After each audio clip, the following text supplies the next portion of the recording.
Welcome to my channel SK Pintu sir. তো আগের ভিডিওতে আমরা অনেক কমেন্ট এবং যে লাইক করেছো এবং অনেকে আমার যে প্রশ্ন দুটি ভুল হয়েছিল সেগুলি ধরে দিয়েছো, তো ধন্যবাদ ধরার জন্য। সবারই ভুল হতে পারে, আমরা মানুষ, তো মানুষ মাত্রই ভুল। তো অনেক যে আমি যে বই দেখে প্রশ্নগুলি তৈরি করেছি সেখানে উত্তরটা ভুল দেওয়া ছিল, সেই জন্য এটা ভুল হয়েছে। আমি গুগল সার্চ করে এখন যে প্রশ্নগুলি তৈরি করেছি সেগুলি গুগল সার্চ করেও দেখেছি এবং উত্তরগুলি মিলিয়ে নিয়েছি। তো ভুল হয়েছিল, তো তার জন্য সরি। তো আজকে আমরা আবার ৮০টির ওপরে প্রশ্ন কিন্তু আমরা নিয়ে এসেছি। ৮০ 90টি প্রশ্ন বোধহয় হবে। তো সেগুলি প্রশ্ন কিন্তু আমরা আলোচনা করব এবং তার উত্তরও দেখে নেব। আশা করি ভুল হবে না। তো তোমরা দেখে নেবে, ভুল হলে আমার ধরিয়ে দেবে। তো ঠিক আছে, শুরু করছি প্রথম প্রশ্ন আমাদের। তো প্রথম প্রশ্ন হচ্ছে, দুটি মহাদেশীয় প্লেটের সংঘর্ষের ফলে সাধারণত যে ধরনের চ্যুতি সৃষ্টি হয় তাকে কি বলা হয়? তো এটি প্রশ্নগুলি একটু টাফ করা হয়েছে, কারণ তোমরা আগের ভিডিওতে কমেন্টে একজন জানিয়েছিলে যে প্রশ্নগুলি একটু টাফ করতে, কারণ প্রশ্নগুলি একটু আসান সহজ টাইপের হচ্ছিল, সেই জন্য। তো এই যে সেটটি তৈরি করছি, এই সেটে প্রশ্নগুলি কিন্তু অনেক কঠিন দেওয়া আছে, মানে প্রশ্ন কঠিন বলতে যে অপশানগুলি সেগুলি কিন্তু কঠিন দেওয়া আছে। তো প্রথম প্রশ্ন হচ্ছে, দুটি মহাদেশীয় প্লেটের সংঘর্ষের ফলে সাধারণত যে ধরনের চ্যুতি সৃষ্টি হয় তার নাম কি? স্বাভাবিক চ্যুতি, বিপরীত চ্যুতি বা বিপরীত চ্যুতি, তির্যক চ্যুতি, অর্ধক্ষিপ্ত চ্যুতি। তো দুটি মহাদেশীয় প্লেটের সংঘর্ষের ফলে যে চ্যুতি সৃষ্টি হয় তাকে থার্স্ট ফল বলা হয়। অর্থাৎ উত্তর হবে ঘ, অর্ধক্ষিপ্ত চ্যুতি। উত্তর হবে ঘ, অর্ধক্ষিপ্ত চ্যুতি। পরবর্তী প্রশ্ন, 2 নম্বর প্রশ্ন, শিলার রাসায়নিক আবহবিকারের একটি উদাহরণ কোনটি? রাসায়নিক আবহবিকার, যেটি রাসায়নিক পরিবর্তন হবে শিলার, সেই এর উদাহরণ কোনটি? লবণ কেলাস গঠন, তুহিন খণ্ডীকরণ, জল যোজন, শুল্কমোচন। তো এখানে উত্তর হয়ে যাবে আমাদের জল যোজন বা হাইড্রেশন। ফেলসোপাত তৈরি হয় যে ফেলসোপাত থেকে যে জল যোজন হাইড্রেশন প্রক্রিয়ায়, এটি হলো একটি রাসায়নিক প্রক্রিয়া, হাইড্রেশন প্রক্রিয়া, জল যোজন প্রক্রিয়া। পরবর্তী প্রশ্ন হচ্ছে, Benioff zone. Benioff zone কিসের সাথে সম্পর্কিত? ভূমিকম্পর উৎপত্তির সঙ্গে সম্পর্কিত, আগ্নেয়গিরির বিস্ফোরণের সঙ্গে সম্পর্কিত, মহাসাগরীয় প্লেটের অর্ধক্ষেপণের সঙ্গে সম্পর্কিত, পৃথিবীর চৌম্বকীয় ক্ষেত্রের সঙ্গে সম্পর্কিত। তো বেনি অফ জোন এটি মহাসাগরীয় প্লেটের অর্ধক্ষেপণ বা নিচে, ভূগর্ভের নিচে যাওয়া, এটির সঙ্গে সম্পর্কিত। উত্তর হচ্ছে গো। তো বেনি অফ জোন কাকে বলে? যখন 45 ডিগ্রি অ্যাঙ্গেলে কোনো মহাসাগরীয় যে পাত এবং ওপর একটি মহাসাগরীয় পাত নিচে নেমে যায় বা ভূগর্ভে চলে যায়, তো সেই যে জোন এলাকা, সেই এলাকাটাকে বেনি অফ জোন বলা হয়।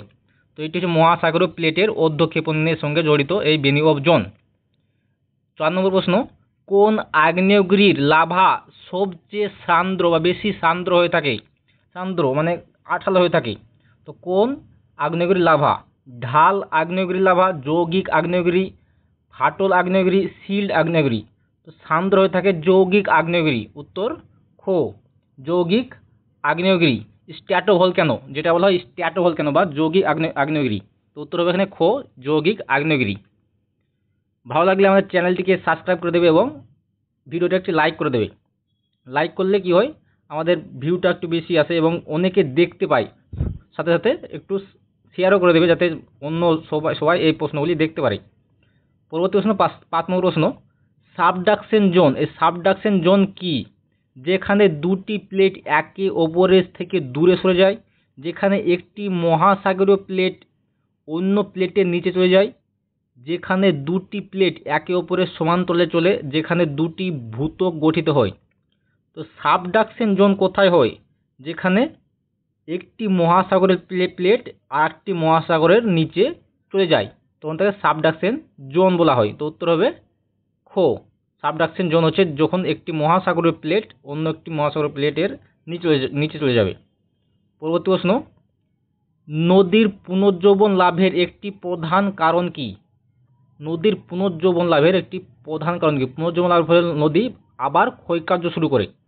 তো নদীর মোহনায় পলি সঞ্চয়, ভূমির উত্থান, জলপ্রপাতের সংখ্যা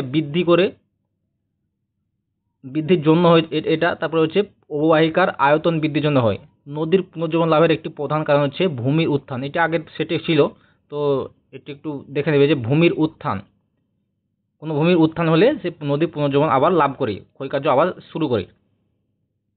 পরবর্তী প্রশ্ন 7 নম্বর প্রশ্ন, ক্যারিস এবং গাইক, ক্যারিস এবং গাইক কি ধরনের ভূমিরূপের উদাহরণ? হিমবাহ দ্বারা গঠিত, কাস্ট দ্বারা গঠিত, মরুভূমি দ্বারা গঠিত, নদী দ্বারা গঠিত। তো ক্যারিস এবং গ্রাইক এগুলি হচ্ছে কাস্ট ভূমিরূপ। উত্তর খ, কাস্ট ভূমিরূপ, ক্যারিস এবং গ্রাইক। পরবর্তী প্রশ্ন, মাস্টাররান্ড বা মাস্টারান্ড, ইংলিশটা দেখে নেবে। আমার যে প্রশ্ন যে পত্র আসবে আমাদের এসএসসিতে, তো সেখানে পাশে কিন্তু ইংরেজিতে লেখা থাকবে। তো ইংরেজিটা দেখে নেবে যে ভূগোলের টার্ম, ইংলিশ টার্মগুলো কিন্তু আমরা জানি, যারা পড়েছি ইংরাজি, এই ভূগোল পড়েছি, তো তারা জানি যে ইংলিশ টার্ম একটু আলাদা হয়। তো ইংলিশ টার্মটা দেখে নেবে, তাদের প্রশ্ন বুঝতে সুবিধা হবে। তো মাস ট্রান্ড, এই মাস ট্রান্ড কোন ধরনের ক্ষয়কার্যের উদাহরণ? আবহবিকার, নদীর ক্ষয়, বায়ুর ক্ষয়, পুঞ্জিত ক্ষয়। তো মাস ট্রান্ড হচ্ছে পুঞ্জিত ক্ষয় বা মাস ওয়েস্টিং এর একটি উদাহরণ, মাস্ট ওয়েস্টিং বা পুঞ্জিত ক্ষয়। পরবর্তী প্রশ্ন, এসকার কি? হিমবাহের ক্ষয়কার্যের ভূমিরূপ। এসকার হিমবাহের সঞ্চয় কার্যের ভূমিরূপ, নদীর ক্ষয়জাত ভূমিরূপ, বায়ুর সঞ্চয়জাত ভূমিরূপ। তো উত্তর হচ্ছে এসকার। এসকার হচ্ছে একটি বরফের সঞ্চয়জাত ভূমিরূপ। উত্তর খ, সঞ্চয়জাত ভূমিরূপ হচ্ছে এসকার। পরবর্তী প্রশ্ন, আর্টেজিও কূপ, আর্টেজিও কূপ বা আর্টেসিয়ান ওয়েল কোন ধরনের ভূমিরূপের সাথে সম্পর্কিত? আর্টেজিয়ান কূপ বা আর্টেজিও কূপ কোন ধরনের ভূমিরূপের সঙ্গে সম্পর্কিত? নদীর উপত্যকা, মরুভূমি, হিমবাহ উপত্যকা, জল স্তরীয় গঠন বা অ্যাকুইফার। তো আর্টেজিও কূপ হচ্ছে অ্যাকুইফারের সঙ্গে সম্পর্কিত, যে জলীয় স্তর, অ্যাকুইফারের সঙ্গে সম্পর্কিত আর্টেজিও কূপ। পরবর্তী প্রশ্ন, টোপোডি বলতে কি বোঝায়? টোপোডি কি? টোপোডি বলতে কি বোঝায়? গভীর সমুদ্র তলদেশের একটি উঁচু অংশ, একটি গভীর সমুদ্র খাত, একটি জলস্থ পর্বত, মহাসাগরের পৃষ্ঠের তাপমাত্রা। তো টোপোডি হচ্ছে সমুদ্রের তলদেশের একটি উঁচু অংশ, গভীর সমুদ্র তলদেশের একটি উঁচু অংশকে টোপোডি বলা হয়। তো উত্তর হচ্ছে কো। পরবর্তী প্রশ্ন, কোন ধরনের স্রোতকে মেরিডিয়ানাল ওভারটার্নিং সার্কুলেশন এমওসি বলা হয়? মেরিডিয়ানাল ওভারটার্নিং সার্কুলেশন কোন ধরনের স্রোতকে বলা হয়? শুধুমাত্র পৃষ্ঠ স্রোতকে বলা হয়, গভীর সমুদ্রের স্রোতকে বলা হয়, জোয়ার ভাটা স্রোতকে বলা হয়, বায়ু দ্বারা সৃষ্ট স্রোতকে বলা হয়। তো গভীর সমুদ্রের স্রোত, মহাসাগরের যে গভীর সমুদ্র স্রোত, সেই স্রোতটাকে বলা হয় মেরিডিয়ানাল ওভারটার্নিং সার্কুলেশন, এমওসি। পরবর্তী প্রশ্ন, 13 নম্বর প্রশ্ন, সমুদ্রের জলের লবণতা পরিমাপ করার একটি প্রচলিত একক কোনটি? কোন এককে এই সমুদ্রের জলের লবণতা পরিমাপ করা হয়? Parts per million, parts per thousand, gram per litre, kilometre per metre. তো হচ্ছে PPT, parts per thousand. Promille, parts per thousand. আমরা থাউজেন্ড কীভাবে লিখি? আমাদের যে শতাংশ, সেই শতাংশের যে দুটো শূন্য আছে, সেই শূন্যর পাশে একটি জিরো দিলে বলা হয় পার্টস পার থাউজেন্ড, পিপিটি বলা হয়। তো পিপিটিতে মাপা হয়। আমাদের সমুদ্র জলের গড় লবণতা হচ্ছে 35 পিপিটি, মানে 35% না, কিন্তু 35 পিপিটি বলতে পার্সেন্ট পার থাউজেন্ড, 3.5%। পরবর্তী প্রশ্ন, লা নিনো, এই লা নিনো বা এল নিনো একটি প্রশ্ন ভুল ছিল আমার, তো উত্তরটা ভুলেছিলাম যে এল নিনোর দ্বারা আমাদের ভারতবর্ষে বৃষ্টিপাত বৃদ্ধি পায়। তো এটা বৃদ্ধি পায় না, এটা কমে যায়। ঠিক আছে, কমে যায়। তো উত্তরটা আমার একটু ভুল হয়েছিল, তো তোমরা আমি জানিয়ে দিয়েছি, যারা আমার ভিডিও দেখেছো তারা কমেন্টে করেছিল, কমেন্টে আমি উত্তর দিয়েছি। তো আমার ভুল হলে তোমরা ধরিয়ে দেবে আমাকে, তো আমি সংশোধন করে নেবো নিজে। তো 14 নম্বর প্রশ্ন হচ্ছে লা নিনো, লা নিনা কি? এটা লা নিনাতে এটা কি একটা? তো লা নিনা আমরা সবাই জানি, এল নিনোর একটি বিপরীত যে পর্যায় সেটি হচ্ছে লা নিনো। তো লা নিনো কি? একটি শীতল পর্যায়। এল নিনো শীতল পর্যায়, এল নিনোর উষ্ণ পর্যায়, একটি মহাসাগরের ঝড়, একটি গভীর সমুদ্র স্রোত। তো হচ্ছে এল নিনোর একটি শীতল পর্যায়, এল নিনো হচ্ছে একটি উষ্ণ স্রোত, এবং লা নিনা হচ্ছে একটি শীতল স্রোত। তো এল নিনা হচ্ছে উষ্ণ পর্যায়কে বলা হয়, এই শীতল পর্যায়কে বলা হয় লা নিনা। পরবর্তী প্রশ্ন, ক্যালা বা কাল্পনিক মহাদেশ কিসের সঙ্গে সম্পর্কিত? তো টার্মগুলো কিন্তু একটু কঠিন টাইপের। তো ক্যালা, KALA, এই ক্যালা বা কাল্পনিক মহাদেশ কিসের সঙ্গে সম্পর্কিত? সমুদ্রের বায়োটিক জোনের জোনের সম্পর্কে, সমুদ্রের মহাদেশের তলদেশের মহাসাগরের তলদেশের ভূসংস্থান, মহাসাগরের স্রোত, মহাসাগরের তাপমাত্রা। ক্যালা বা কাল্পনিক মহাদেশ কিসের সঙ্গে সম্পর্কিত? মহাসাগরের তলদেশের ভূসংস্থান। এই মহাসাগরীয় তলদেশের ভূসংস্থানের সঙ্গে সম্পর্কিত এই কাল্পনিক মহাদেশ বা ক্যালা। পরবর্তী প্রশ্ন, 16 নম্বর প্রশ্ন, বায়ুমণ্ডলে কোন স্তরটি তাপমাত্রার ব্যয়িত ইনভার্সন বিপরীত বৈপরীত্য এর জন্য পরিচিত? তাপমাত্রার বৈপরীত্যের জন্য পরিচিত কোন স্তরটি? Troposphere, stratosphere, mesosphere, thermosphere. তো তাপমাত্রার যে ব্যয়িত বা ইনভার্সন বিপরীত, আমরা জানি কি তাপমাত্রা যত উপরে উঠে যায় তাপমাত্রা কমে, এটা একটি স্বাভাবিক নর্মাল। কিন্তু ইনভার্সন হচ্ছে যত উপরে উঠে যাবে তাপমাত্রা কিন্তু তত বাড়বে। তো স্ট্র্যাটোস্ফিয়ার অঞ্চলের যত উপরে উঠে যায় তাপমাত্রা বাড়তে থাকে। উত্তর খ, স্ট্র্যাটোস্ফিয়ার। আর ট্রপোস্ফিয়ারে প্রতি 1 কিমিতে কত হবে? 6.5 বা 6.4 সেন্টিগ্রেড কমে। পরবর্তী প্রশ্ন হচ্ছে, ট্রপোস্ফিয়ার প্রধান গ্যাসীয় উপাদান কোনটি? ট্রপোস্ফিয়ারের প্রধান গ্যাসীয় উপাদান কোনটি? Oxygen, nitrogen, carbon dioxide, argon. তো প্রধান গ্যাসীয় উপাদান হচ্ছে নাইট্রোজেন। প্রায় কত? 78% নাইট্রোজেন আছে এবং প্রায় 21% অক্সিজেন আছে। প্রায় 99% এই দুটি অক্সিজেন এবং নাইট্রোজেন অধিকার করে রয়েছে বায়ুমণ্ডলে। পরবর্তী প্রশ্ন, ইন্টারট্রপিক্যাল কনভারজেশন জোন, ITCZ, ইন্টারট্রপিক্যাল কনভারজেশন জোন, এটি আমরা সবাই জানি, এটা টার্মটা সবাই জানা আছে। তো ITCZ কি? একটি উচ্চচাপ বলয়, একটি নিম্নচাপ বলয় যেখানে উত্তর ও দক্ষিণ গোলার্ধের বাণিজ্য বায়ু এসে মিলে, একটি শক্তিশালী বায়ু প্রবাহ, একটি মেরু অঞ্চল। তো এই ITCZ হচ্ছে যেখানে যে উত্তর গোলার্ধ এবং দক্ষিণ গোলার্ধের বাণিজ্য বায়ু, আয়ন বায়ু, এই বাণিজ্য বায়ু যেখানে মিলে সেখানেই একটি নিম্নচাপ সৃষ্টি হয়। এই নিম্নচাপ অঞ্চলকে ITCZ বলা হয়। তো উত্তর যেখানে খ, একটি নিম্নচাপ বলয় যেখানে উত্তর ও দক্ষিণ গোলার্ধ থেকে বাণিজ্য বায়ু এসে মিলিত হয়।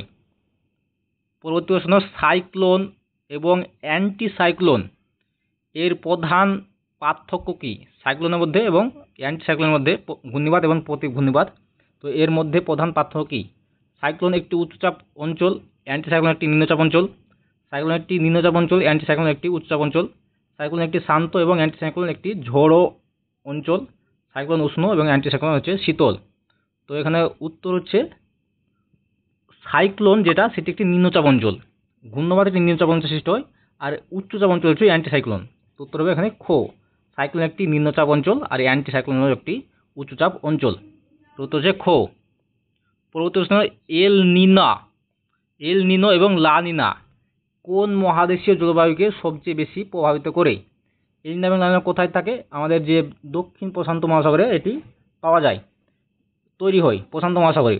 তো এর যে দুটি মহাদেশ, আমাদের দক্ষিণ আমেরিকা এবং আমাদের এ পাশে আছে পূর্ব পাশে আছে অস্ট্রেলিয়া। এই দুটি মহাদেশকে কিন্তু কি করে প্রভাবিত করে? জলবায়ুকে প্রভাবিত করে সবচেয়ে বেশি। তো এখানে যেহেতু অস্ট্রেলিয়া নিচে দক্ষিণ আমেরিকা আছে, তো এখানে উত্তর হবে দক্ষিণ আমেরিকা জলবায়ুকে প্রভাবিত করে। পরবর্তী প্রশ্ন হচ্ছে, কোন ধরনের মাটিতে হিউমাস বেশি থাকে? হিউমাস বেশি থাকে কোন ধরনের মাটিতে? মরুভূমি মাটিতে, ল্যাটারাইট মাটিতে, চারনজেম মাটিতে, পোর্টজল মাটিতে। তো উত্তর হচ্ছে চারনজেম মাটি। এই চারনজেম মাটি কোথায় পাওয়া যায়? আমাদের যে রাশিয়া অঞ্চলের ইউক্রেন স্টেপি অঞ্চল, এই স্টেপি অঞ্চলে চারনজেম মাটি পাওয়া যায়। এখানে প্রচুর পরিমাণে হিউমাস থাকে, কালো চারনজেম মাটি। পরবর্তী প্রশ্ন হচ্ছে, ক্লাইম্যাক্স কমিউনিটি কি? তো এখানে আমাদের প্রশ্নটা ভালো করে পড়তে হবে। তো ক্লাইম্যাক্স হচ্ছে শেষ, চূড়ান্ত। আমরা যে সিনেমা দেখি, তো সেখানে ক্লাইম্যাক্স পড়ে যায়। তো ক্লাইম্যাক্স কমিউনিটি কি? একটি বাস্তুতন্ত্রের প্রাথমিক স্তর, একটি বাস্তুতন্ত্রের পরিস্থিতি ও চূড়ান্ত পর্যায়, একটি ক্ষয়প্রাপ্ত বাস্তুতন্ত্র, নতুন জীব দ্বারা গঠিত বাস্তুতন্ত্র। তা ক্লাইম্যাক্স কমিউনিটি হচ্ছে ক্লাইম্যাক্সের চূড়ান্ত পর্যায়। একটি বাস্তুতন্ত্রের স্থিতিশীল ও চূড়ান্ত পর্যায়কে ক্লাইম্যাক্স কমিউনিটি বলা হয়। তো উত্তর হচ্ছে খ। পরবর্তী প্রশ্ন, টায়ার বা স্তর কোন ধরনের অরণ্যে দেখা যায়? স্তর দেখা যায় কোন ধরনের অরণ্যে? স্তর একটা ছোট গ্রাসল্যান্ড থাকবে, তারপরে একটা বড় গাছ থাকবে, তারপরে আর একটি বড় গাছ থাকবে। তো অনেকগুলি গাছের স্তর থাকবে কোন অরণ্যে? বনভূমি মরুভূমি অরণ্যে, তৈকারণ্যে, ক্রান্তীয় বৃষ্টি অরণ্যে, তৈলবীজ অরণ্যে। তো হচ্ছে ক্রান্তীয় বৃষ্টি অরণ্য। এই ক্রান্তীয় বৃষ্টি অরণ্যে প্রচুর পরিমাণে জঙ্গল থাকে, আমাজন জঙ্গল। তো এখানে স্তরে স্তরে কিন্তু গাছগুলি থাকে, ছোট স্তর, তারপরে বড় স্তর, তারপরে আবার বড় স্তর। তো এই টায়ার বা স্তর গঠন হয় এই ক্রান্তীয় বৃষ্টি অরণ্যে। উত্তর গো। পরবর্তী প্রশ্ন, ইভোট্রান্সপিরেশন বা ইভোট্রান্সপিরেশন কি? ইভোট্রান্সপিরেশন কি? ইভোট্রান্সপিরেশন এটি আর অর্থ কি হচ্ছে? বাষ্পীভবন। ইভোট্রান্সপিরেশনের অর্থ হচ্ছে বাষ্পীভবন। তো ইভোট্রান্সপিরেশন কি? মাটির গঠন প্রক্রিয়া, উদ্ভিদ এবং মাটি থেকে জলের বাষ্পীভবন, বনাঞ্চল ধ্বংসের প্রক্রিয়া, জীবজন্তুর সংখ্যা গণনা। তো ইভোট্রান্সপিরেশন হচ্ছে উদ্ভিদ এবং মাটি থেকে জলের বাষ্পীভবন। উত্তর খ, উদ্ভিদ এবং মাটি থেকে জলের বাষ্পীভবনকে ইভোট্রান্সপিরেশন বলা হয়। পরবর্তী প্রশ্ন, অ্যাসিড বৃষ্টি কোন ধরনের বায়ু দূষণের ফলে হয়? অ্যাসিড বৃষ্টি বা অ্যাসিড রেন কোন ধরনের বায়ুর দূষণের ফলে হয়? Carbon monoxide, sulphur die oxide এবং nitrogen oxide, ozone, methane. Nitrogen oxide বা নাইট্রাস অক্সাইড এবং সালফার ডাই অক্সাইড, SO2 এবং NOx। SO2 এবং NOx এই অ্যাসিড বৃষ্টির জন্য দায়ী। উত্তর খ, SO2 এবং NOx, নাইট্রোজেন অক্সাইড। তো এই দুটি পদার্থ, এই দুটি এর জন্য এই অ্যাসিড বৃষ্টি হয়ে থাকে, দুটি পদার্থের জন্যই। পরবর্তী প্রশ্ন, 26 নম্বর প্রশ্ন, একটি বাস্তুতন্ত্রে অটোট্রফ কারা? অটোট্রফ। তো বাস্তুতন্ত্রের যে টার্ম, আমরা বাস্তুতন্ত্রের যে এনভায়রনমেন্টাল জিওগ্রাফি পড়েছি, তো সেখানে বাস্তুতন্ত্রের টার্মগুলি পড়তে হবে, ইকোটোন, ইকোট্রফ এগুলি। তো অটোট্রফ কারা? যারা নিজেদের খাদ্য তৈরি করতে পারে, যারা অন্য জীবকে খেয়ে খাদ্য হিসাবে গ্রহণ করে থাকে, যারা জীবের পদার্থকে পচে যায়, যে জৈব পদার্থ পচে যায়, যারা নিজেদের খাদ্য তৈরি করতে পারে না। তো ওটোটোপ হচ্ছে যারা নিজেদের খাদ্য নিজে তৈরি করতে পারে। ওটোটোপ কারা আছে? উদ্ভিদ, সবুজ উদ্ভিদ। তো এরা হচ্ছে নিজেদের খাদ্য নিজে তৈরি করতে পারে। তো এখানে যারা নিজেদের খাদ্য নিজে তৈরি করতে পারে তাদেরকে ওটোটোপ বলা হয়। বাস্তুতন্ত্রের ওটোটোপ, এরা হচ্ছে প্রথম ভিত্তি। পরবর্তী প্রশ্নে, বায়োম্যাগনিফিকেন্স কি? খাদ্যের মাধ্যমে রাসায়নিক পদার্থের ঘনত্ব বৃদ্ধি, জীবের সংখ্যা বৃদ্ধি, একটি বাস্তুতন্ত্রের আকার বৃদ্ধি, উদ্ভিদের বৃদ্ধি। তো বায়োম্যাগনিফিকেশন হচ্ছে খাদ্যের মধ্যে রাসায়নিক পদার্থের ঘনত্ব বৃদ্ধি। বায়োম্যাগনিফিকেন্স, খাদ্যের মধ্যে রাসায়নিক পদার্থের ঘনত্ব বৃদ্ধিকেই বায়োম্যাগনিফিকেন্স বলা হয়। সঠিক হচ্ছে খাদ্যের মাধ্যমে রাসায়নিক পদার্থের ঘনত্ব বৃদ্ধি। পরবর্তী প্রশ্ন, 28 নম্বর প্রশ্ন, পরিবেশগত সক্ষমতা, এনভায়রনমেন্টাল কেয়ারিং ক্যাপাসিটি বলতে কি বোঝায়? এনভায়রনমেন্টাল কেয়ারিং ক্যাপাসিটি বলতে কি বোঝায়? একটি নির্দিষ্ট জনসংখ্যাকে সমর্থন করার জন্য একটি বাস্তুতন্ত্রের সর্বাধিক ক্ষমতা, একটি জীবের আকার, একটি বাস্তুতন্ত্রের মোট জীব ভর, একটি প্রজাতির সংখ্যা বৃদ্ধি। মানে এনভায়রনমেন্টাল কেয়ারিং ক্যাপাসিটি বলতে একটি নির্দিষ্ট অঞ্চলের জনসংখ্যার সমর্থন করার জন্য একটি বাস্তুতন্ত্রের সর্বাধিক ক্ষমতা। বাস্তুতন্ত্র কতদিন সেই জনসংখ্যাকে খাদ্য, বাসস্থান ইত্যাদি দিতে পারবে, সে সক্ষমতা, একেই বলা হয় এনভায়রনমেন্টাল কেয়ারিং ক্যাপাসিটি বা পরিবেশগত সক্ষমতা বলা হয়। তো উত্তর হচ্ছে কো বা এ। পরবর্তী প্রশ্ন, প্রযুক্তিগত মানব পরিবেশ সম্পর্ক, মানুষ পরিবেশ, যে ম্যান এনভায়রনমেন্টাল রিলেশনশিপ। তো প্রযুক্তিগত মানুষ পরিবেশ সম্পর্ক কি? মানুষের ওপর প্রযুক্তির প্রভাব, মানুষ পরিবেশকে নিয়ন্ত্রণ করতে প্রযুক্তি ব্যবহার করে, পরিবেশ মানুষের ওপর প্রভাব ফেলে, মানুষ ও পরিবেশের মধ্যে কোনো সম্পর্ক নেই। তো প্রযুক্তিগত মানব পরিবেশ সম্পর্ক হচ্ছে মানুষ পরিবেশকে নিয়ন্ত্রণ করতে প্রযুক্তির ব্যবহার করে।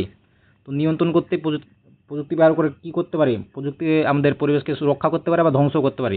তো এখানে প্রযুক্তিগত মানব সম্পর্ক হচ্ছে মানুষ পরিবেশকে নিয়ন্ত্রণ করতে প্রযুক্তির ব্যবহার করে। উত্তর খ। পরবর্তী প্রশ্ন, ইকোটোন। আমরা এখনই পড়লাম যে ইকোলজিক্যাল, যে জিওগ্রাফিক্যাল যে টার্মগুলি সেগুলি মনে রাখতে হবে। তো ইকোটোন কি? এটা একটি গুরুত্বপূর্ণ ভালো প্রশ্ন। তো ইকোটোন কি? একটি জলবায়ুর অঞ্চল, দুটি ভিন্ন বাস্তুতন্ত্রের মধ্যে একটি রূপান্তর অঞ্চল, একটি প্রাকৃতিক বিপর্যয়, একটি বাস্তুতন্ত্রের একটি স্তর। তো এটি হচ্ছে দুটি বাস্তুতন্ত্র, ভিন্ন বাস্তুতন্ত্রের মধ্যে যে রূপান্তর অঞ্চল, সেটা হচ্ছে ইকোটোন। ইকোটোন কি, এখানে একটি বাস্তুতন্ত্র থাকে এবং আরেকটি হচ্ছে বাস্তুতন্ত্র। তো যে মধ্যবর্তী অঞ্চল একটি পরিবর্তনশীল বাস্তুতন্ত্র, তো এই যে অঞ্চলটিকে বলা হয় ইকোটোন অঞ্চল। পরবর্তী প্রশ্ন, 31 নম্বর প্রশ্ন, কোয়াটারনারি সেক্টর কিসের সাথে সম্পর্কিত? আমাদের যে প্রাথমিক যে কার্যক্রম, সে কার্যক্রমকে বিভিন্ন ভাগে ভাগ করা যায়, primary sector, secondary sector, tertiary sector, quaternary sector. সেই কোয়াটারনারি সেক্টর বা চতুর্থ খাত, এই চতুর্থ খাত কিসের সঙ্গে সম্পর্কিত? কৃষিকাজ, উৎপাদন, পরিষেবা, জ্ঞান ভিত্তিক পরিষেবা। তো জ্ঞান ভিত্তিক পরিষেবা এই কোয়াটারনারি কাজের সঙ্গে সম্পর্কিত। চতুর্থ সেক্টরের কাজ জ্ঞান ভিত্তিক পরিষেবা। প্রথম সেক্টর হচ্ছে কৃষিকাজ, উৎপাদন বা শিল্প, এগুলো হচ্ছে দ্বিতীয় সেক্টর, পরিষেবা হচ্ছে তৃতীয়, এবং জ্ঞান ভিত্তিক পরিষেবা এটি হচ্ছে আমাদের চতুর্থ শ্রেণীর কাজ, চতুর্থ সেক্টর কাজ। উত্তর হচ্ছে ঘ।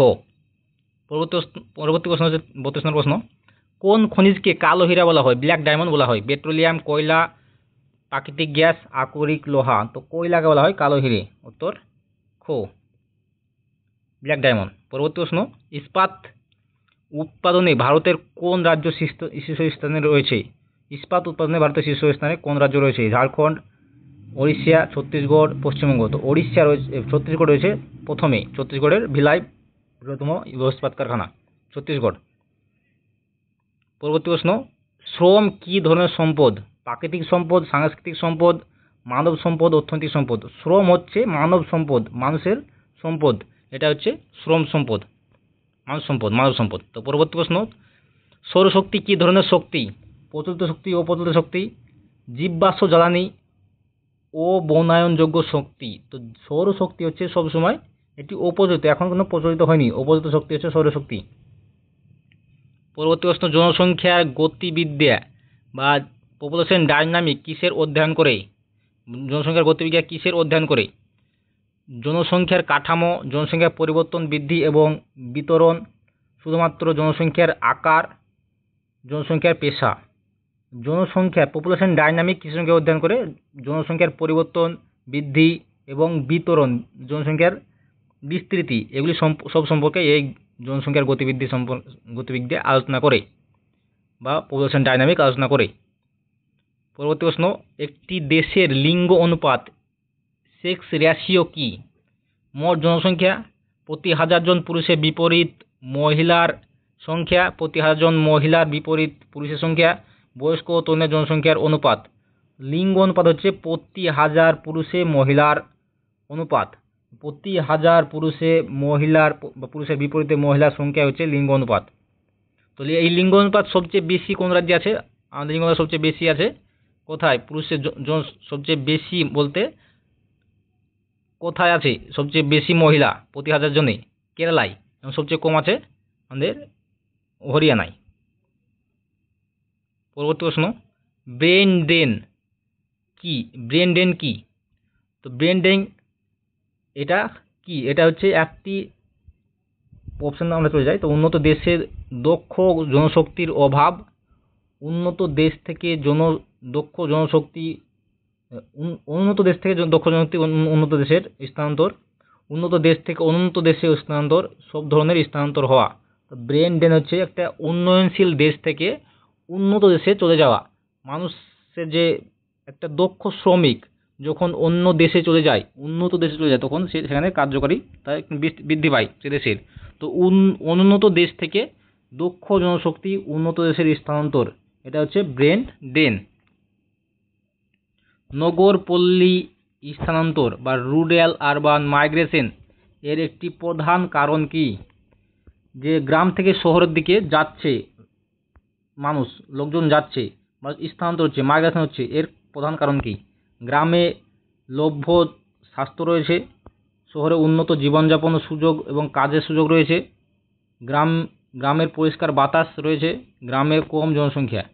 তো হচ্ছে শহরে উন্নত জীবনযাত্রার সুযোগ এবং কাজ, এই কাজের সুযোগের জন্য নগর পল্লী স্থানান্তর হয়, রুরাল আরবান মাইগ্রেশন দেখা যায়। পরবর্তী প্রশ্ন হচ্ছে, জনসংখ্যার ঘনত্ব পরিমাপের জন্য কোন মানদণ্ডটি সবচেয়ে সঠিক? মোট জনসংখ্যা প্রতি বর্গ কিলোমিটার এলাকার জনসংখ্যা, জনসংখ্যার মোট আয়তন, জনসংখ্যার জন্মহার।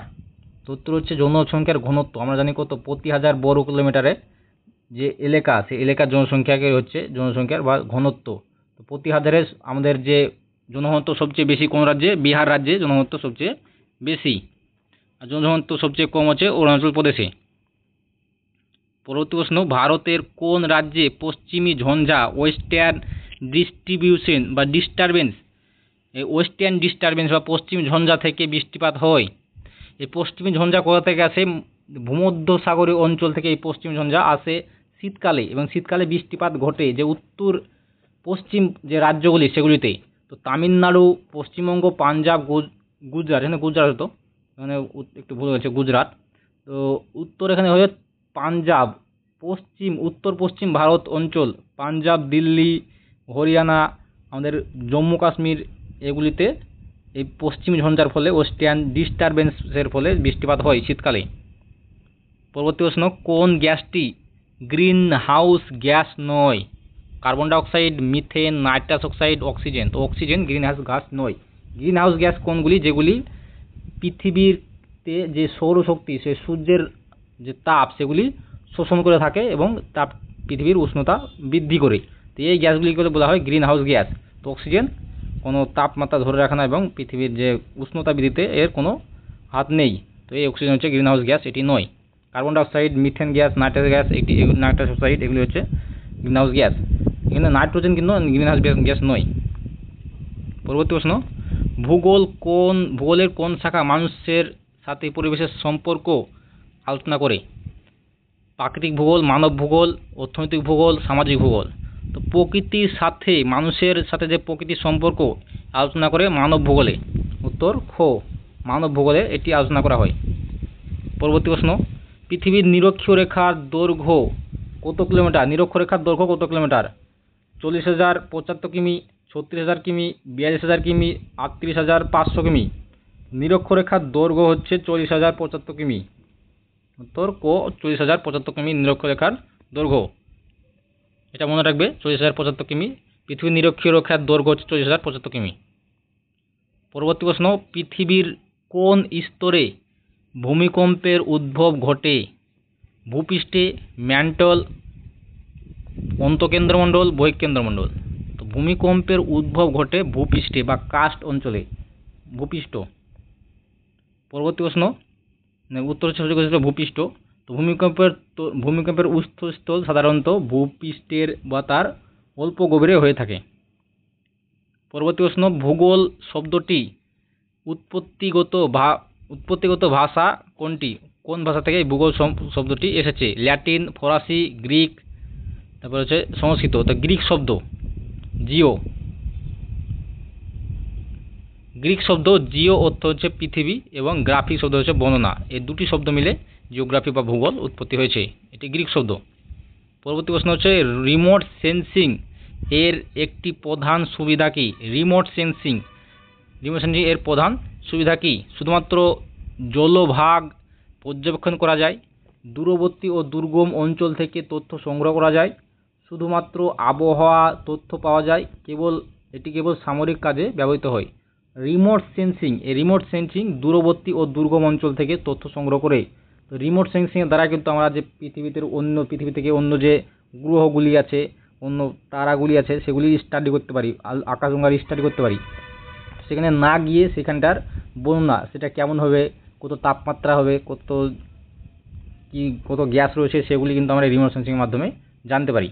তো এগুলো হচ্ছে দূরবর্তী এবং দুর্গম অঞ্চল, যেখানে যাওয়া সম্ভব নয়, সেখানে এই তথ্য সংগ্রহ করা যায় রিমোট সেন্সিংয়ের মাধ্যমে। পরবর্তী প্রশ্ন হচ্ছে, টেকটোনিক্স প্লেট। এই টেকটোনিক্স প্লেট এর কোন সীমানা বেনি অফ জোন বলা হয়? তো কোন সীমানাকে বেনি অফ জোন বলা হয়?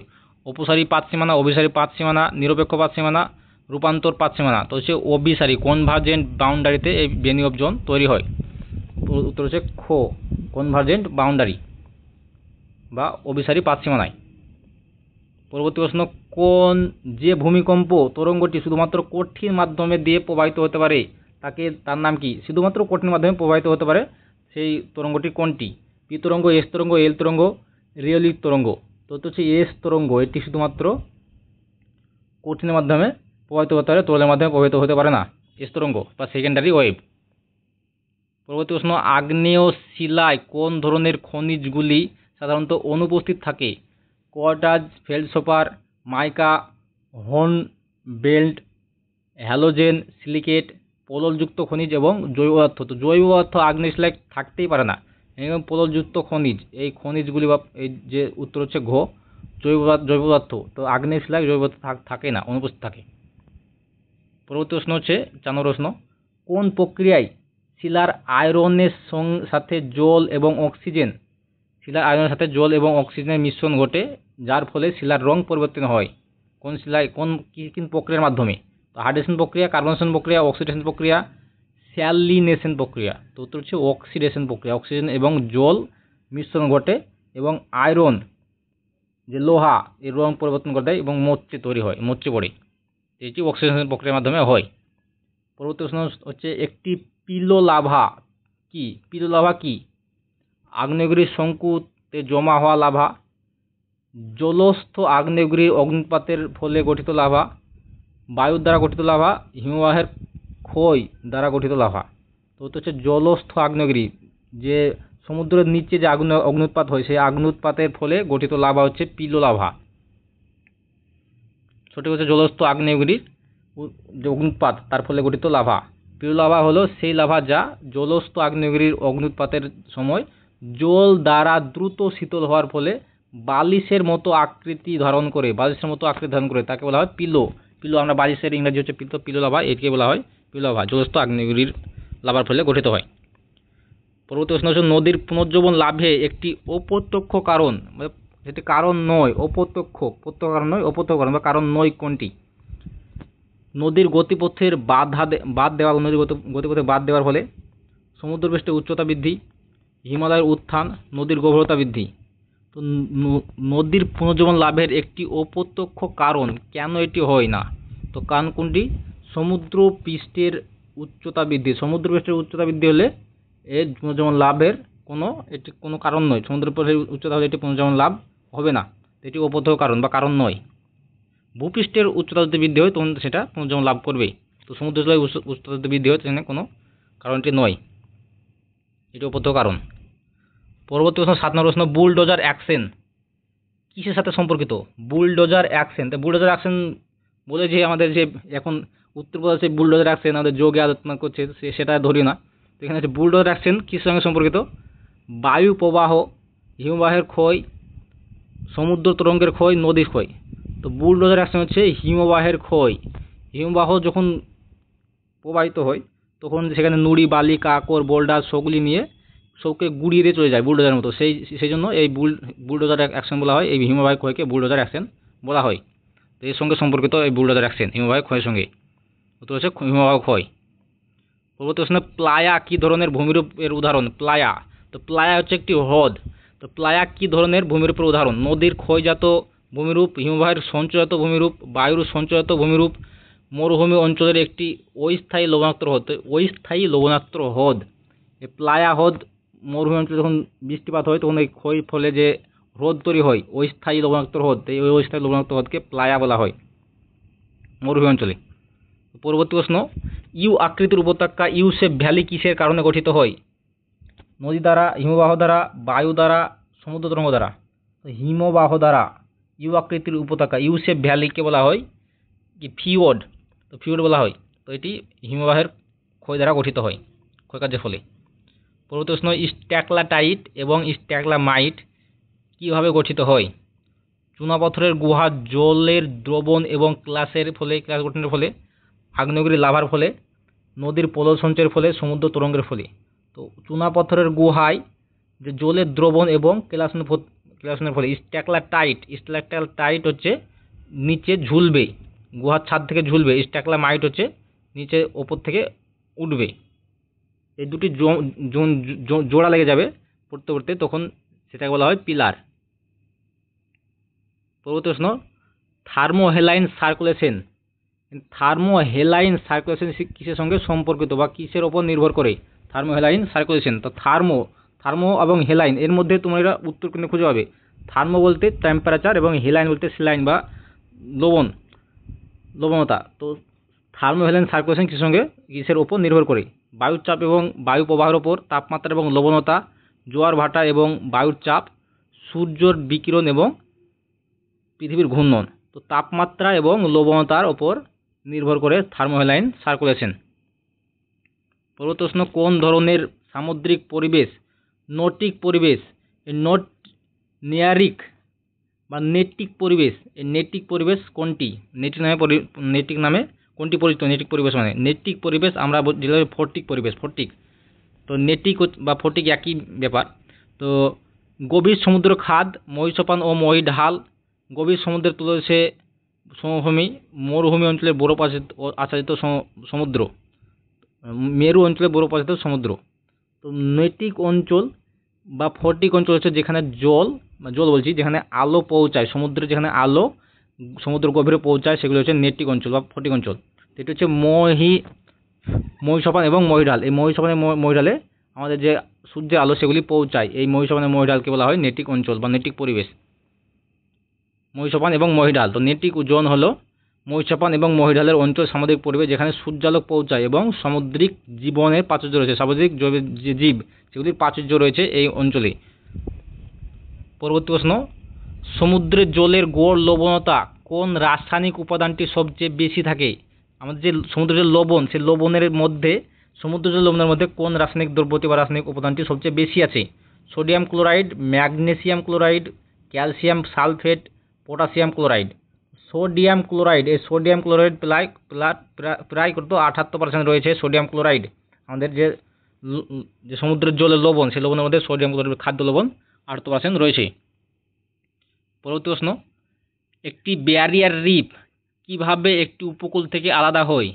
ব্যারিয়ার রিফ হচ্ছে আমাদের যে কোরাল, এই কোরাল দ্বারা সৃষ্ট হয় এবং আমাদের যে পৃথিবীর বৃহত্তম ব্যারিয়ার রিফ হচ্ছে গ্রেট ব্যারিয়ার রিফ, আমাদের অস্ট্রেলিয়ার পশ্চিম উপকূলে রয়েছে।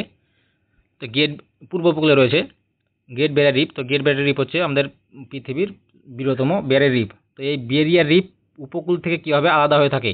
একটি গভীর উপহ্রদ দ্বারা, একটি পাহাড় দ্বারা আলাদা হয়ে থাকে, একটি নদী দ্বারা, একটি গভীর খাদ দ্বারা। তো একটি গভীর উপহ্রদ দ্বারা এটি কিন্তু আলাদা হয়ে থাকে এই ব্যারিয়ার রিফ। উত্তর কো। পরবর্তী প্রশ্ন হচ্ছে সাগরকণা বা স্যারগ্যাসো। এই স্যারগ্যাসো কোন ধরনের সামুদ্রিক প্রজাতি? মাছ, সামুদ্রিক শৈবাল, একটি সামুদ্রিক স্তন্যপায়ী প্রাণী, প্রবাল। তো স্যারগ্যাসো হচ্ছে সামুদ্রিক শৈবাল। আমরা স্যারগ্যাসো সাগর দেখতে পাই আমাদের উত্তর আটলান্টিক মহাসাগরে, স্যারগ্যাসো সাগর। তো সেখানে স্যারগ্যাসো হচ্ছে সামুদ্রিক শৈবাল।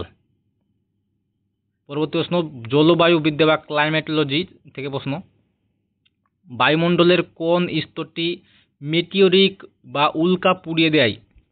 মিটিওর বা উল্কা পুড়িয়ে দেয়, উল্কা পুড়িয়ে ছাই হয়ে যায় কোন স্তরে? বায়ুমণ্ডলের কোন স্তরে উল্কা পুড়িয়ে ছাই হয়ে যায়? Troposphere, stratosphere, mesosphere, thermosphere. তো মেসোস্ফিয়ারে এটি মিটিওরিক উল্কা বা উল্কাপিণ্ড মিটিওর এগুলি পুড়ে ছাই হয়ে যায় মেসোস্ফিয়ারে। উত্তর গো, মেসোস্ফিয়ার। মেসোস্ফিয়ার উল্কাপিণ্ড পৃথিবীর বায়ুমণ্ডলে প্রবেশের সময় বায়ুর ঘর্ষণের ফলে জ্বলে ওঠে এবং পুড়ে ছাই হয়ে যায়। পরবর্তী প্রশ্ন, সাবট্রপিক্যাল হাই প্রেসার বেল্ট দ্বারা উপক্রান্তীয় উচ্চচাপ বলয়কে কী বলা হয়? সাবট্রপিক্যাল হাই প্রেসার বেল্ট এটি কোনটি? উপক্রান্তীয় উচ্চচাপ বলয়কে সাবট্রপিক্যাল হাই প্রেসার বেল্ট বলা হয়। তো এটি কেন বলা হয়? এটিকে কি বলা হয়? ডোলড্রাম অঞ্চল বলা হয়, হোর্স ল্যাটিটিউড বলা হয়, ট্রেড উইন্ডস বলা হয়, পোলার ফ্রন্ট বলা হয়। তো উপক্রান্তীয় উচ্চচাপ বলয় বলা হয় ডোলড্রাম অঞ্চলকে বলা হয়। উত্তর ডোলড্রাম।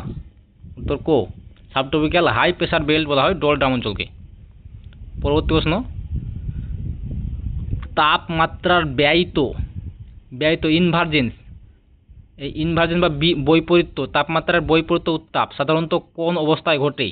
বৈপরীত্য উত্তাপ কোন অবস্থায় ঘটে? দিনের বেলায় যখন সূর্যালোক বেশি থাকে, রাতের বেলায় যখন শান্ত ও পরিষ্কার থাকে পরিবেশ, সমুদ্রের কাছে, বৃষ্টিপাতের পরে। তো বৈপরীত্য কী বলা হয়? আমরা সাধারণত যে তাপ সেটি আমাদের উচ্চতার সঙ্গে সঙ্গে তাপমাত্রা কম থাকে, এর বৈপরীত্য তাপমাত্রা ব্যয়িত হলেও উচ্চতা বৃদ্ধির সঙ্গে তাপমাত্রা বাড়বে। তো এটি কখনোই রাত্রের বেলা হয়, যখন বাতাস শান্ত থাকে এবং আকাশ পরিষ্কার থাকে তখন এই বৈপরীত্য উত্তাপ বা ব্যতীত তাপমাত্রা দেখা যায়। এছাড়াও আমাদের স্ট্র্যাটোস্ফিয়ারে এই ব্যতীত তাপমাত্রার ব্যয়িত দেখা যায়। পরবর্তী প্রশ্ন, উত্তর এখানে লিখেছে খ। তো রাত্রির যখন শান্ত পরিবেশ থাকে তখন এই ব্যয়িত তাপমাত্রার ব্যয়িত দেখা যায়, বৈপরীত্য উত্তাপ দেখা যায়। পরবর্তী প্রশ্ন, সাইক্লোন এর কোন অংশে সবচেয়ে কম বায়ুচাপ থাকে? ঘূর্ণিবাতের কোন অংশে সবচেয়ে কম বায়ুচাপ থাকে? কেন্দ্রের চারপাশে, সাইক্লোনের চোখ বা চোখের কেন্দ্রে, বাইরের অংশে, কোনো নির্দিষ্ট অংশ নেই। তো ঘূর্ণিবাতের চক্ষুতে এই বায়ুর চাপ সবচেয়ে কম থাকে, ঘূর্ণিবাতের চক্ষু বা চোখের কেন্দ্রে।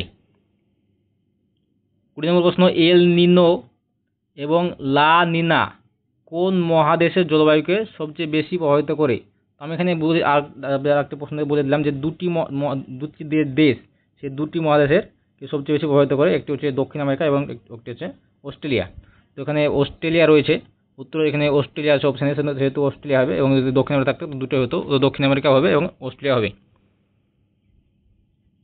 পরবর্তী প্রশ্ন, 21 নম্বর প্রশ্ন,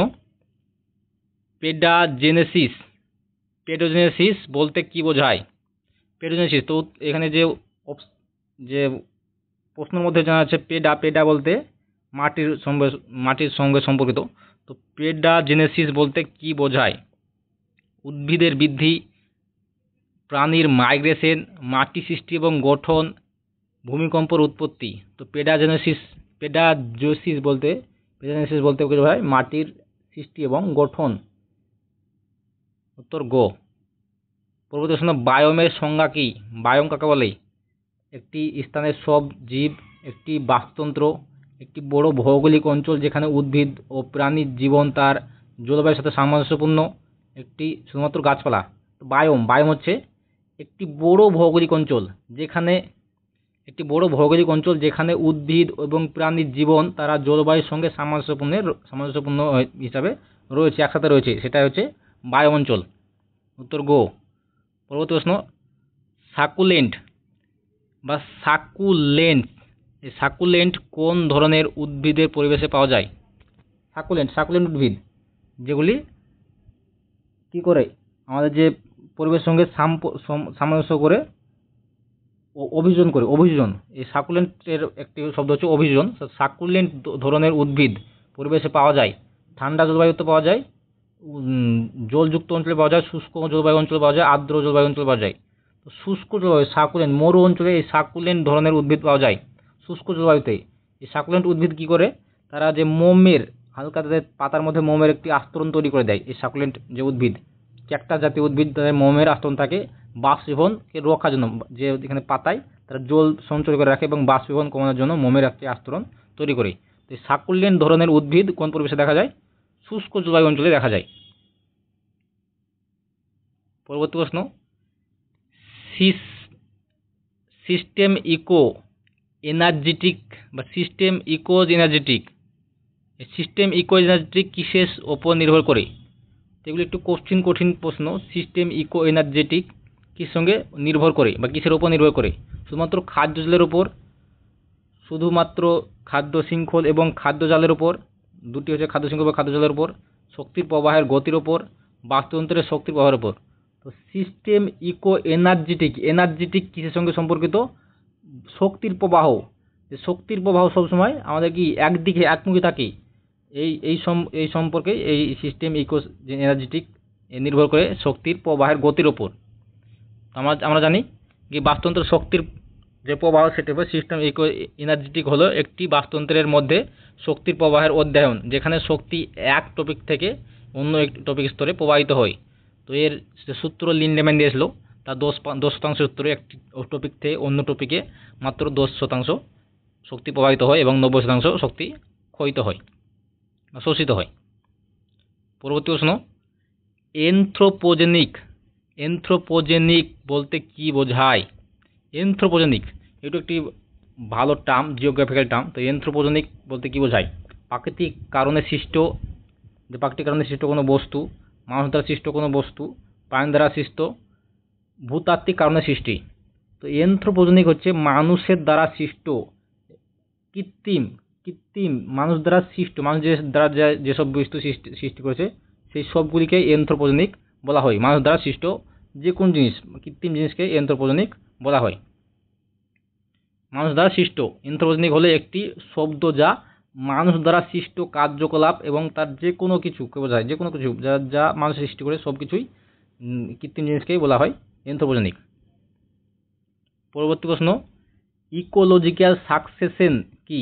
ইকোলজিক্যাল সাকসেশন কি? একটি স্থানের জীবের সংখ্যাকে বোঝায়, সময়ের সাথে একটি বাস্তুতন্ত্রের প্রজাতির পরিবর্তন প্রক্রিয়াকে বোঝায়, একটি বাস্তুতন্ত্রের বিনাশ, একটি বাস্তুতন্ত্রের স্থিতিশীল অবস্থা।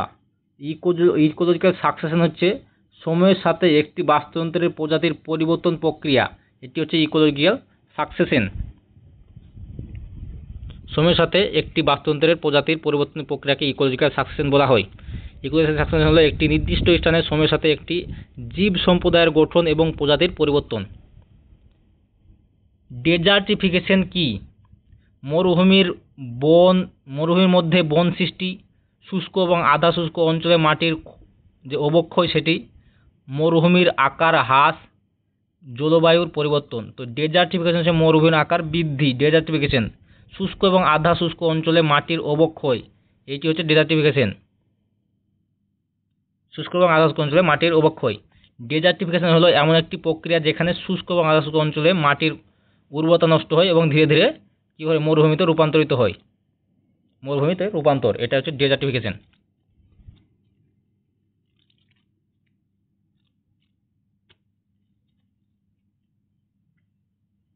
পরবর্তী প্রশ্ন, ম্যান এনভায়রনমেন্টাল রিলেশনশিপ এর পসিবিলিজম তত্ত্বটি কি বলে? তো এই পসিবিলিজম তত্ত্ব কি? তো আমরা এই ম্যান এনভায়রনমেন্টাল রিলেশনশিপের মধ্যে একটি বড় একটা ভিডিও আমরা তৈরি করে দিয়েছি, তো সেখানে সমস্ত প্রশ্ন কভার করা রয়েছে। তো ম্যান এনভায়রনমেন্টাল রিলেশনশিপ এর পসিবিলিজমের তত্ত্বটি কি বলে? মানুষ প্রকৃতি দ্বারা সম্পূর্ণভাবে নিয়ন্ত্রিত, মানুষ প্রযুক্তি ব্যবহার করে পরিবেশকে নিয়ন্ত্রণ করে, মানুষ পরিবেশ থেকে সম্ভাবনা বেছে নেয়, মানুষ এবং পরিবেশের মধ্যে কোনো সম্পর্ক নেই। তো পসিবিলিজম হচ্ছে মানুষ কি করে পরিবেশ থেকে সম্ভাবনা গ্রহণ করে, পরিবেশ কোনো সম্ভাবনা দেয় এবং সেই সম্ভাবনা অনুযায়ী মানুষ নিজেকে পরিবর্তন করে। তো এটাই হচ্ছে পসিবিলিজমের ধারণা। উত্তর গো। আর যে পসিবিলিজমের বিপরীত হচ্ছে ডিটারমিনিজম। ডিটারমিনিজম কি বলে? ডিটারমিনিজম হচ্ছে প্রকৃতি সম্পূর্ণভাবে মানুষকে নিয়ন্ত্রণ করে, সমস্ত কিছু প্রকৃতি নিয়ন্ত্রণ করে, এটা হচ্ছে ডিটারমিনিজম। এবং নিও ডিটারমিনিজম হচ্ছে মানুষ এবং প্রকৃতির দুটোই পরস্পরকে নিয়ন্ত্রণ করে। আর এই যে পসিবিলিজম, এটি হচ্ছে ডিটারমিনিজমের একটি বিপরীত ধারণা। তো এটি ভিডাল ডে ল্যাবাস দিয়েছিলেন, ফ্রান্সের। ভিডাল ডে ল্যাবাস দিয়েছিলেন পসিবিলিজম ধারণা। পসিবিলিজম বলেছে মানুষ কি করে পরিবেশ মানুষকে একটি সম্ভাবনা দেয়, সেই সম্ভাবনা অনুযায়ী মানুষ সম্ভাবনা বেছে নেয়। উত্তর গো। পরবর্তী প্রশ্ন হচ্ছে 30 নম্বর প্রশ্ন, ইকোলজিক্যাল ফুটপ্রিন্ট। ইকোলজিক্যাল ফুটপ্রিন্ট কি? একটি নির্দিষ্ট বাস্তুতন্ত্রের মোট ক্ষেত্রফল, মানুষের কার্যকলাপ দ্বারা ব্যবহৃত জমির পরিমাণ, মানুষের জীবনযাত্রার মান, একটি প্রজাতির সংখ্যা। তো ইকোলজিক্যাল ফুটপ্রিন্ট হচ্ছে মানুষের কার্যকলাপ দ্বারা ব্যবহৃত জমির পরিমাণ, মানুষের কার্যকলাপ দ্বারা ব্যবহৃত জমির পরিমাণ হচ্ছে ইকোলজিক্যাল ফুটপ্রিন্ট। পরবর্তী প্রশ্ন 8 নম্বর প্রশ্ন, অর্থনৈতিক সম্পদ, ইকোনমিক রিসোর্স, এটি এই থেকে প্রশ্ন। তো 31 নম্বর প্রশ্ন হচ্ছে অর্থনৈতিক ভূগোল অনুসারে রিসোর্স বা সম্পদ কি? শুধুমাত্র প্রাকৃতিক সম্পদ, বস্তু, একটি বস্তু যা মানুষের চাহিদা পূরণ করতে পারে, শুধুমাত্র মানব সম্পদ, শুধুমাত্র অর্থনৈতিক সম্পদ। তো সম্পদ বা রিসোর্স তখনই বলবো যখন মানুষের চাহিদা পূরণ করতে পারবে, একটি বস্তু যা মানুষের চাহিদা পূরণ করতে পারে, এটা হচ্ছে রিসোর্স। পরবর্তী প্রশ্ন, সেকেন্ডারি অ্যাক্টিভিটি এর একটি উদাহরণ কি? আমরা প্রাইমারি, সেকেন্ডারি এবং টারসিয়ারি, কোটার্নারি এগুলি অ্যাক্টিভিটি রয়েছে। তো সেকেন্ডারি অ্যাক্টিভিটির একটি উদাহরণ কি? কৃষিকাজ, শিক্ষা, পেট্রোলিয়াম সংশোধন, মাছ ধরা। তো খাদ্য প্রক্রিয়াকরণ, এগুলি হচ্ছে সেকেন্ডারি অ্যাক্টিভিটি, যেগুলি প্রক্রিয়াজাত করা হয়। তো এটি হচ্ছে পেট্রোলিয়াম সংশোধন। এই পেট্রোলিয়াম সংশোধন হচ্ছে এই সেকেন্ডারি অ্যাক্টিভিটির মধ্যে পড়ে। রূপান্তর। পরবর্তী প্রশ্ন, ব্লু কোলার জবস। এই ব্লু কোলার জবস কিসের সঙ্গে সম্পর্কিত? ব্যবস্থাপনা ও প্রশাসন, গবেষণা ও উন্নয়ন, শারীরিক শ্রম ভিত্তিক কাজ, প্রযুক্তির তথ্য প্রযুক্তির কাজ। ব্লু কলার, এই ব্লু কলার হচ্ছে শ্রমিক, শারীরিক শ্রম ভিত্তিক কাজ। এই ব্লু কলার লোক যে মানুষ, সেগুলি হচ্ছে শারীরিক শ্রম ভিত্তিক কাজে এই ব্লু কলার বলা হয়, জমির মধ্যে পড়ে। পরবর্তী প্রশ্ন, crystallisation of attitude. Crystallisation of attitude কি? ক্রিস্টালাইজেশন অফ অ্যাটিটিউড এটি কি? মানুষের অর্থনৈতিক মনোভাবের পরিবর্তন, মানুষের সম্পদের ব্যবহার, একটি শিল্প প্রতিষ্ঠান, মানুষের মনোভাবের একটি নির্দিষ্ট বিন্দুতে পৌঁছে যাওয়া। তো ক্রিস্টালাইজেশন অফ অ্যাটিটিউড হলো মানুষের মনোভাবের একটি নির্দিষ্ট বিন্দুতে পৌঁছে যাওয়া হচ্ছে ক্রিস্টালাইজেশন অফ অ্যাটিটিউড। উত্তর ঘ। পরবর্তী প্রশ্ন 36 নম্বর প্রশ্ন, জনসংখ্যা পিরামিড একটি ছোট ভিত্তি কিসের ইঙ্গিত দেয়? জনসংখ্যা পিরামিডের একটি ছোট্ট ভিত্তি বা ভিত হচ্ছে যেটা বেস, ভিত হচ্ছে একটু ছোট এবং এটা হচ্ছে বলতো ছোট ভিত কিসের ইঙ্গিত দেয়? উচ্চ জন্মহার, নিম্ন জন্মহার, নিম্ন মৃত্যুহার, উচ্চ আয়ু। হচ্ছে নিম্ন জন্মহার কম, এই জন্মহার কম সেজন্য কিন্তু বেসটা কী হবে? ন্যারো হবে। তো ন্যারো বেস হচ্ছে জন্মহার কম নির্দেশ করে, জন্মহার কম। উত্তর হচ্ছে নিম্ন জন্মহার খ। পরবর্তী প্রশ্ন, ক্যারিং ক্যাপাসিটি বা কেয়ারিং ক্যাপাসিটি বলতে কী বোঝায়? ইকোলজিক্যাল কেয়ারিং ক্যাপাসিটি আমরা দেখলাম, তো এখানে কেয়ারিং ক্যাপাসিটি বলতে কী বোঝায়? একটি নির্দিষ্ট এলাকায় বসবাসকারী মানুষের মোট জনসংখ্যা, একটি নির্দিষ্ট সম্পদকে টেকসইভাবে ব্যবহার করার একটি ক্ষমতা, পরিবেশের সাথে নির্দিষ্ট জনসংখ্যাকে সমর্থন করার সর্বাধিক ক্ষমতা, উপরের কোনোটি নয়। তো পরিবেশের একটি নির্দিষ্ট জনসংখ্যাকে সমর্থন করার সর্বাধিক ক্ষমতা হচ্ছে কেয়ারিং ক্যাপাসিটি। এটা কিন্তু আগে আমরা পড়েছি। পরিবেশের একটি নির্দিষ্ট জনসংখ্যাকে সমর্থন করার সর্বাধিক ক্ষমতাকে বলা হয় কেয়ারিং ক্যাপাসিটি। পরবর্তী প্রশ্ন হচ্ছে মাইগ্রেশন এর একটি পুশ ফ্যাক্টর কি? ভালো কাজের সুযোগ, রাজনৈতিক স্থিতিশীলতা, যুদ্ধ ও প্রাকৃতিক দুর্যোগ, উন্নত স্বাস্থ্য পরিবেশ। তো দুটি ফ্যাক্টর হচ্ছে পুল ফ্যাক্টর এবং পুশ ফ্যাক্টর। তো পুল ফ্যাক্টর হচ্ছে আকর্ষণ টানে, যেমন ভালো কাজের সুযোগ, বিভিন্ন যে বসবাস করার সুযোগ, এগুলি হচ্ছে পুল ফ্যাক্টর। এবং পুশ ফ্যাক্টর যেগুলি বাধ্যতামূলক মাইগ্রেশন করা হয় সেগুলি হচ্ছে পুশ ফ্যাক্টর। তো বাধ্যতামূলক কখন করবে? যখন যুদ্ধ এবং প্রাকৃতিক দুর্যোগ হবে তখনই কিন্তু বাধ্যতামূলক মাইগ্রেশন হবে। তো মাইগ্রেশনের পুশ ফ্যাক্টর হচ্ছে যুদ্ধ এবং প্রাকৃতিক দুর্যোগ, বন্যা ইত্যাদি। তো পরবর্তী প্রশ্ন হচ্ছে সাক্ষরতার হার বা লিটারেসি রেট পরিমাপের মানদণ্ড কি? কিভাবে পরিমাপ করা হয়? মোট জনসংখ্যার শতকরা ভাগ যারা পড়তে পারে, 7 বছর বা তার বেশি বয়সের জনসংখ্যার শতকরা ভাগ যারা পড়তে ও লিখতে পারে, মোট জনসংখ্যার শতকরা ভাগ যারা স্বাক্ষর করতে পারে, উপরে কোনোটি নয়। তো উত্তর হচ্ছে খ, 7 বছর এবং তার বেশি বয়সের জনসংখ্যা শতকরা ভাগ যারা পড়তে এবং লিখতে পারে। তো এটা হচ্ছে লিটারেসি রেট। তো আমাদের লিটারেসি রেট কোন রাজ্যে সবচেয়ে বেশি আছে? তোমরা উত্তর করে দাও, লিটারেসি রেট কোন রাজ্যে সবচেয়ে বেশি রয়েছে? পরবর্তী প্রশ্ন 85 নম্বর প্রশ্ন, ভারতের পশ্চিম ঝঞ্ঝা বা ওয়েস্টার্ন ডিস্টারবেন্স এটা আমরা আগে পড়লাম কিন্তু। তো এটি কিসে উদ্ভূত হয়, কোথা থেকে উদ্ভূত হয়? তো আমরা এটি আগে বলে দিয়েছি যে ভূমধ্যসাগর থেকে এটি উদ্ভূত হয়। উত্তর গ, ভূমধ্যসাগরীয় অঞ্চল থেকে। ভারতের কোন উপকূলীয় অঞ্চলে বর্ষাকালে বৃষ্টিপাত হয় না? বর্ষাকালে বৃষ্টিপাত হয় না কোন উপকূলে? করমণ্ডল উপকূল, মালাবার উপকূল, কোঙ্কণ উপকূল, উত্তর সাগর উপকূল। তো বর্ষাকালে ভারতের যে উপকূল, তো কোন উপকূলে? করমণ্ডল উপকূল। এই করমণ্ডল উপকূলে বর্ষাকালে বৃষ্টিপাত হয় না, তো শীতকালে প্রচুর পরিমাণে বৃষ্টিপাত হয়। তো করমণ্ডল উপকূল, উত্তর হচ্ছে করমণ্ডল উপকূল। তো করমণ্ডল উপকূল তামিলনাড়ুর সাধারণত উত্তর পূর্ব মৌসুমী বায়ু দ্বারা শীতকালে বৃষ্টিপাত হয়। যখন দেশের অন্যান্য অংশে বর্ষাকাল হয় তখন এই অঞ্চলে বৃষ্টিপাত তেমন হয় না। পরবর্তী প্রশ্ন, একটি মানচিত্রের কনফর্মাল অভিক্ষেপ বা কনফর্মাল প্রজেকশন কি সংরক্ষণ করে? ক্ষেত্রফল, আকৃতি, দূরত্ব, দিক। তো কনফর্মাল প্রজেকশন কি করে? তার আকৃতি সংরক্ষণ করে। কনফর্মাল প্রজেকশন আকৃতি সংরক্ষণ করে। উত্তর খ, আকৃতি। কনফর্মাল অভিক্ষেপ হলো এমন একটি অভিক্ষেপ যেখানে ছোট এলাকার আকৃতি এবং কোণকে সঠিকভাবে সংরক্ষণ করে রাখে। 56 প্রশ্ন, টোপোগ্রাফিক্যাল ম্যাপের লাল রং কি বোঝায়? সড়ক বা বসতি, বনভূমি, জল, কৃষিভূমি। সড়ক এবং বসতি হচ্ছে লাল রঙে চিহ্নিত করা হয়। বসতি লাল রঙের হয়, এখন চারকোনা রঙের লাল হয়, এবং সড়ক হচ্ছে বড় আকৃতির লাল রঙের দেখায় হাইওয়ে। বনভূমি দেখায় সবুজ রঙের, জল দেখায় নীল, এবং কৃষিভূমি দেখায় কালো রঙের। তো সড়ক বা বসতি, টোপোগ্রাফিক্যাল ম্যাপে সড়ক বা বসতি অন্যান্য মানব সৃষ্টি যে কাজ সেগুলি লাল রঙের দেখায়। পরবর্তী প্রশ্ন, রিমোট সেন্সিং এর একটি প্রধান সুবিধা কি? তথ্য সংগ্রহতে কম খরচ হয়, বিপজ্জনক ও দুর্গম এলাকা থেকে তথ্য সংগ্রহ করা যায়, তথ্য পরিবর্তন করা যায়, শুধুমাত্র দিনের বেলায় তথ্য সংগ্রহ করা হয়। তো বিপজ্জনক বা দুর্গম এলাকা যেখানে মানুষ পৌঁছাতে পারে না সেখান থেকে তথ্য সংগ্রহ করা হয় এই রিমোট সেন্সিং এর মাধ্যমে। এর প্রধান কোথাও সুবিধা হচ্ছে বিপজ্জনক বা দুর্গম এলাকা থেকে তথ্য সংগ্রহ করতে পারে। Thank you. তো এই ছিল আমাদের প্রশ্ন। ধন্যবাদ। যদি ভালো লাগে থাকে তো একটা লাইক করে দেবে এবং চ্যানেলটিকে শেয়ার করে দেবে, এই যে ভিডিও দেখে শেয়ার করে দেবে এবং চ্যানেলটিকে সাবস্ক্রাইব করে দেবে। ধন্যবাদ।